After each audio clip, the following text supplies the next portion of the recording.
Hey everyone, it's been a long time since I made a video. Life gets crazy, as we all know, but I've got a bunch of really cool pickups I want to share with you.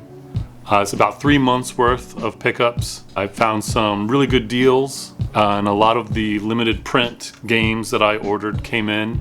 So let's get to it. First up, Sonic Superstars. I don't really know anything about this game, and I'm not a huge Sonic fan, but it was on sale at Best Buy for $9.99, so I grabbed it.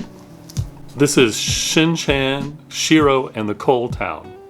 This synopsis is pulled from the Nintendo website. Explore the life of Shinosuke in a rural Japanese village where you can catch fish, bugs, pick wild vegetables, grow vegetables, and invent new ... It just ends. Anyway, I played the previous game, Shinan Professor and the Endless Summer or something, and it was basically the same thing. You're in a small rural Japanese village, fishing, catching bugs, completing little puzzles, collecting things, and I liked it a lot. It was very relaxing, very calm. It was the kind of game I play right before bed to just kind of decompress and zone out. So I'm looking forward to playing this one as well.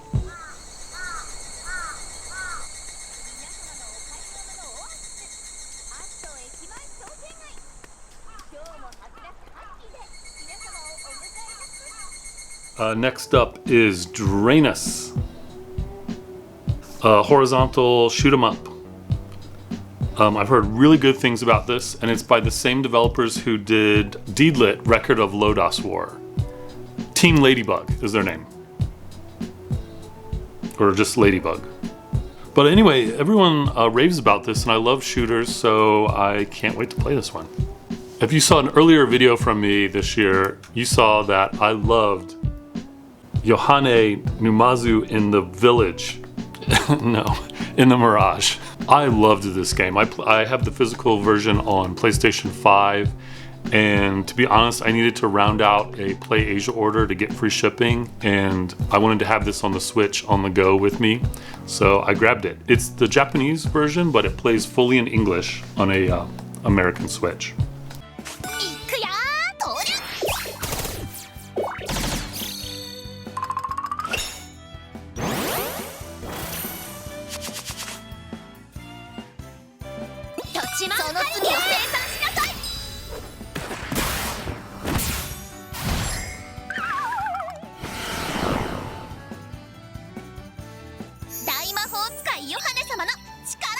This is IGS Classic Arcade Collection.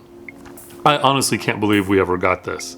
It's a collection of 8 arcade games made by IGS, which I believe was a Taiwanese developer. And I only know of their games because one night I was in a bowling alley in Memphis, Tennessee. I didn't want to be there. I was dreading meeting new people or whatever. You know, I have anxiety, social anxiety. Anyway, tucked away in the corner was an arcade game called Martial Masters that I'd never heard of. And I spent all night playing Martial Masters in the corner and loving it. It's an arcade game based on old kung fu movies. It's the perfect game for me. I love kung fu films. You know, this collection, I popped it in. It's the only game on the Nintendo Switch that wouldn't allow me to record gameplay footage, which I thought was weird. But also the collection itself just seems a little strange. For some reason, all the games start out stretched to fill the screen, and that's not how they were made. They're meant to be, full screen. And so thankfully you can change that in the settings. I think when it first released, you couldn't change that. You just had to play it stretched out. And there's, I don't know, some lag and stuff. So, it's not the best, but it's still incredible that they would ever release that. I mean, it's such an obscure collection of games, but here it is, and I love it. I'm so happy they released it. Rainbow Cotton. Talk about obscure games getting physical releases. This originally released on the Dreamcast in Japan only. God, what year would that have been? 2000? It's a rail shooter basically. And again, this game is not the best game. They've remastered it. It looks gorgeous. They've even tweaked the gameplay a little bit, and I follow the developer on Twitter. He was asking for lots of feedback of how he could make things better for the game. I think they did a great job. I cannot believe, again, I have this game physically in the year 2024. Now this is the Japanese version, but it plays in English. I had ordered the PlayStation 5 version collector's edition from Strictly Limited Games. And if you know about Strictly Limited Games, who knows what's going on with them, but you know, I haven't gotten it yet. So, and there's no estimate on when it will release as far as I know. But I have hope that it'll eventually release someday. And when I do get it, I will do an unboxing on this channel. El Shaddai, Ascension of the Metatron. It's a 3D action adventure game, kind of beat 'em up game with interesting visuals. The story so far, I'm not really following, but I think it has something to do with angels, perhaps. It's an interesting game. I don't know what else to say about it. That was a limited run game. This was also a limited run game. Cosmic Fantasy Collection. Now, I don't know anything about Cosmic Fantasy games. They were both on the PC Engine, and I think were Japanese only. Maybe one of them came out here. I loved the art style, and somehow maybe on YouTube I saw anime cutscenes that they did, and that kind of sold me on the game. I also heard Happy Console Gamer talking about this collection and how much he loved those games, so I thought I'd give it a shot. Okay, the last Switch game is Snufkin Man Valley something. I don't know anything about this character. I know I've seen him around through the years, this Moomin. Is that Moomin? I don't know, it looks like a stealth adventure game with music by Sigur Rós, which that has me sold. Again, this is the Japanese version. I just saw that Limited Run is releasing a North American version, and I'm debating on whether to get that because, you know, I'm not much of a collector, but this kind of bugs me. Just the Japanese on my shelf, I would just like to see what the name is.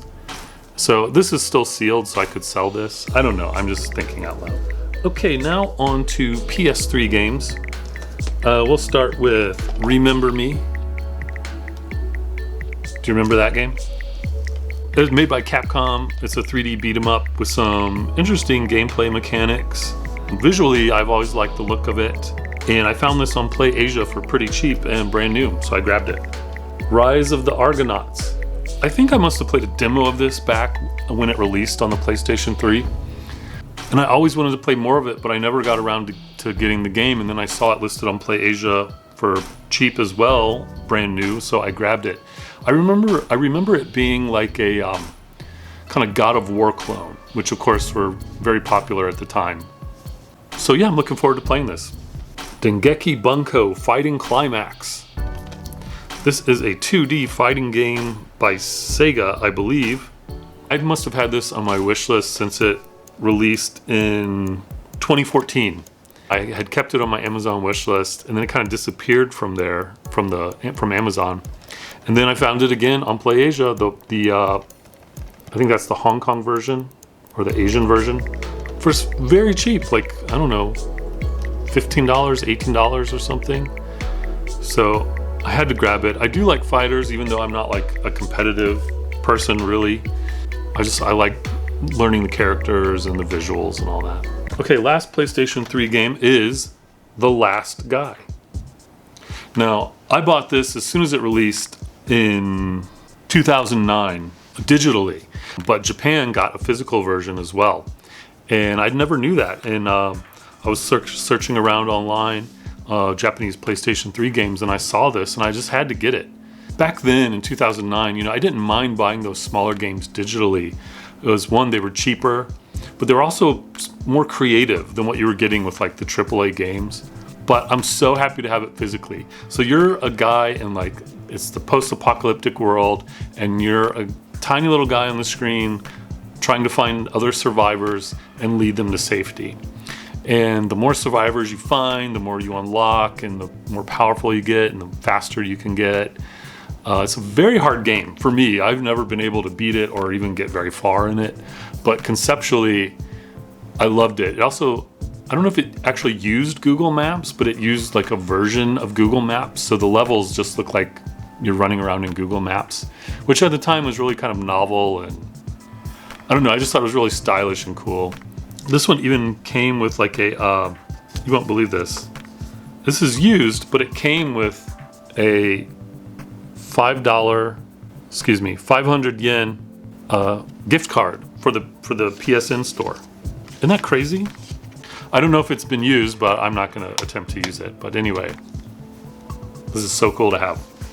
Okay, on to PS4, Tales of Symphonia Remastered. This was very cheap on Video Games Plus, and you know, I remember playing and beating this on the GameCube when it first released, and really liking it a lot. I don't like a ton of RPGs. I like to play them, and I like those kinds of games, but the sort of long, drawn-out story and stuff can sometimes really put me off of those games. But for some reason, this one, it didn't matter, and I played it all the way through, so I'm happy to get this for a cheap price and to give it another shot all these years later.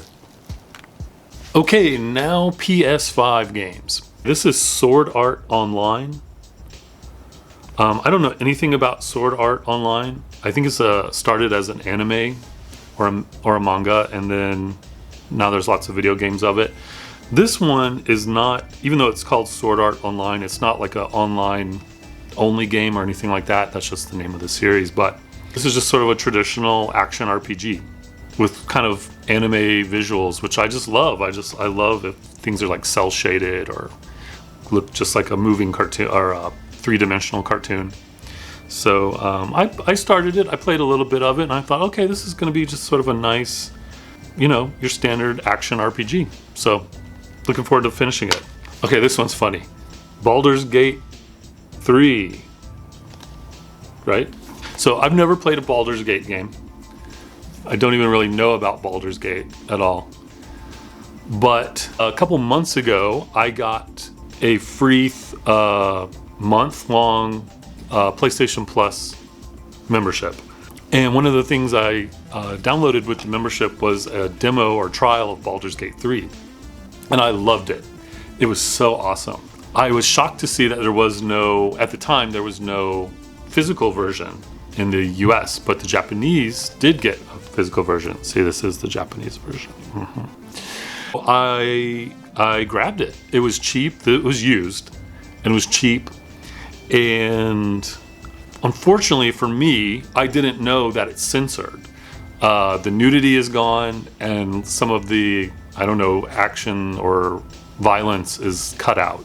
So I don't know what to do about that. I kind of want the full game, and I know that they were offering a physical version for like $80, and I just, you know, I got this for probably 20 something.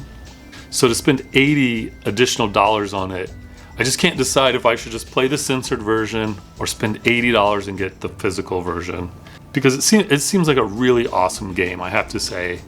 So I don't know. Tell me what you would do. I don't know. Would you spend all that money for another physical version or just play the censored version? I don't know. This one came in from Limited Run Games. It's Contra Operation Galuga. I love Contra. It's not my favorite game series, but I love the run and gun genre, and Contra's a great one, and there's a lot of good Contra games. This one seems like it's good. It seems like it's a, you know, it's a mix of older games, older levels. One problem I have with it kind of right away is the visual presentation. I don't know if you played Hardcore Uprising, the Arc System Works Contra game, which I don't know why it was never called Contra. It was just called Hardcore Uprising. I feel like a lot of people didn't understand that was a Contra game. Maybe I'm wrong. But visually, the characters on that looked awesome. I didn't care for the 3D modeled enemies, like the bosses and stuff on that game, but I would love that kind of visual presentation more than what's here. But I'm not very far in it. I think I'm stuck on the 3rd or 4th level. I can't get past it, so, and it's on the easiest setting, I believe, so we'll see if I ever finish it. Now, I know I said I wasn't a Sonic fan, but here's Sonic Frontiers. I said I wasn't a big Sonic fan. I've probably played Sonic 1, 2, Sonic CD, and Sonic Frontiers. Oh, Sonic Adventure 1 and 2 on Dreamcast. I definitely played that. So anyway, Sonic Frontiers. It's an interesting game so far. I'm playing it now. And it feels like Sonic Frontiers is Sonic's Breath of the Wild, kind of. Like, it was weird to me that the mood and the visuals are kind of really somber, and that's not what I think of when I think of Sonic. There's even like, you know, rain and sort of moody instrumental music, and it's kind of open world, and it's just like, yeah, do what you want when you want. But then it's mixed with these heavily linear levels that sort of look like classic Sonic levels. I'm liking it so far. It's sometimes the camera's weird, sometimes it feels sort of more janky than you'd like it to be. For it being a Sonic game, you'd feel like maybe it should be like a real, sort of just like a perfectly controlling game, and not clipping through things and not having camera issues and stuff, but it happens. Anyway, yeah, I'm enjoying it. Skipping all the story. I don't care about the friends and the you know, epic storyline. I just really don't care. It's fun to run around and play the game. So this I know very little about, except the endless praise for it, Hades. It's a sort of a top-down 3D beat 'em up type thing. It looks to me like similar games like Bastion, and maybe that's even the same developer. I believe it's a roguelite, which, you know, I like those. It was cheap, again, from Video Games Plus, and so I grabbed it. So we'll try it out later. This is Small Land Survive the Wilds. I think this is meant to be an online cooperative or competitive surviving game, sort of like what Minecraft is. I know very little about Minecraft or those kinds of games, but there's just kind of a small little elf trying to survive bugs and make little houses and stuff. I don't know. I thought I'd give it a shot. I like playing games where I'm just like a teeny tiny little person in a giant world. You know, I love seeing like giant mushrooms and giant crickets, and it went on sale, so I grabbed it. And I played a little bit of it. It does seem like it's meant for like a cooperative, yes, 1 to 10 network players, but I won't do that. I'll play it the single player and just see how that goes. Okay, this is an interesting game. This is Lake. I played this again on the month-long PlayStation Plus membership I had. It's the kind of game that I wouldn't necessarily dismiss, but I wouldn't put it on my list to like go after. But so you play as a woman in the 80s doing a mail delivery in a small town in Oregon. And so I played the demo or the trial with the PlayStation Plus membership, and I kind of was like, not for me. But then it was the kind of thing where I just kept thinking about it. I was like, you know, that's a really interesting concept, and I do like these kinds of games where it just can be kind of calm and maybe even a little monotonous. Like I can kind of get into that, especially, again, this was like a nighttime before bed game. So I'll have more to say about it when I get to the games I beat video I'll make at the end of the year. I'm not gonna recommend it or not recommend it at this moment. So anyway.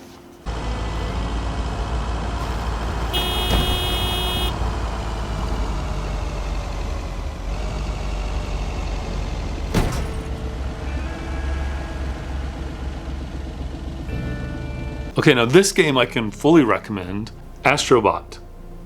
What a fun game this was. I blew through this. I was having such a blast. Again, I'll save more for my end of the year games I beat video, but I'll just go ahead and say absolutely recommend this. Go get it. If you even like 3D platformers, you have to play it. It's so good. Okay, now for some stuff. I just have two things that I want to show you. This is still sort of a mystery to me. Mushihime-sama. I think this must have been a collector's edition of this game. But for me, you'll remember a few videos back maybe, I found this on its own without this box. But I found this one, and I found another one, I couldn't believe it, for just as cheap. These are kind of rare, I guess, and a little valuable, but I found this one in this box. And I think because on the back here it says DVD-ROM, I think it must have been, the game must have come in this with the toy, with the figure. And this just has the figure. But, you know, I found the first one just by accident, just looking around. And then here I find another one. But with this cool box. By the way, Mushihime-sama, or Bug Princess, is one of the best shooters of all time.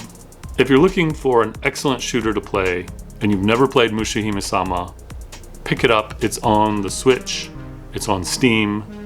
Go play it right now. Last thing I'm gonna show you today.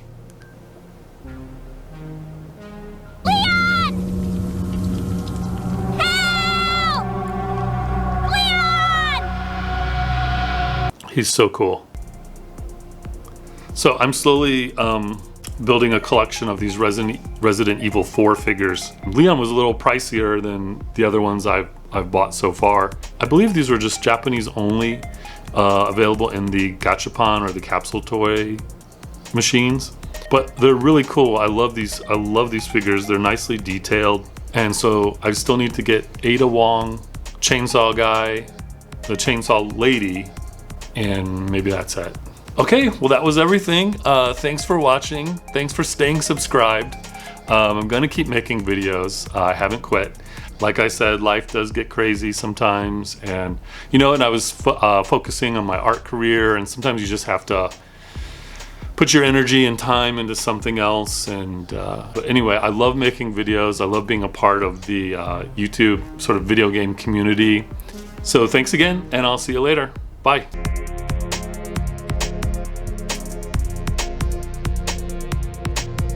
Shin-chan, Shiro, and the Coal Mine. No. Last month I completed Shin-chan, Professor, and the Endless Summer, I think is what it's called.